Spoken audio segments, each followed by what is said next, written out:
আকরাম, যেমনটা বলছিলাম, বৈশাখী মেলায় দর্শনার্থীদের উপস্থিতি নিয়ে একটু আমাদেরকে বিস্তারিত তথ্য জানাবেন। মেলা তো হচ্ছে, আমরা দেখতে পাচ্ছি, কি অবস্থা সেখানকার?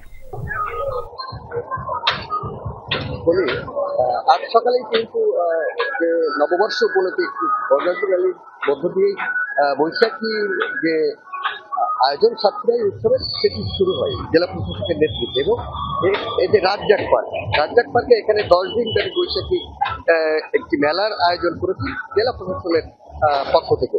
ইতিমধ্যে দর্শনার্থীরা যেটি বলছেন, দর্শনার্থী আপনি দেখছেন এখানে প্রচুর দর্শনার্থী আছে এবং এর পাশেই কিন্তু জেলা শিল্পকলা একাডেমি, সেখানে সাংস্কৃতিক অনুষ্ঠান চলছে।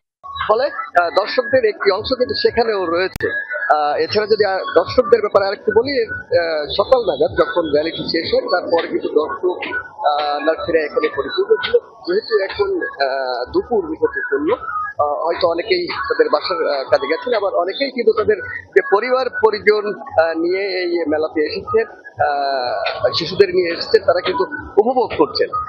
এবং আইন শৃঙ্খলা বাহিনীর পক্ষ থেকেও কিন্তু যে সকল নিরাপত্তা ব্যবস্থা নেওয়া দরকার সেটি কিন্তু তারা নিয়েছেন বলে জানিয়েছেন পুলিশ সুপার মনিরুল ইসলাম। এবং জেলা প্রশাসক থেকে আমাদেরকে জানিয়েছেন যে সাতক্ষীরা জেলার যে উপজেলা প্রশাসনের পক্ষ থেকেও ওই যে মেলা সেটি নানাভাবে চলছে।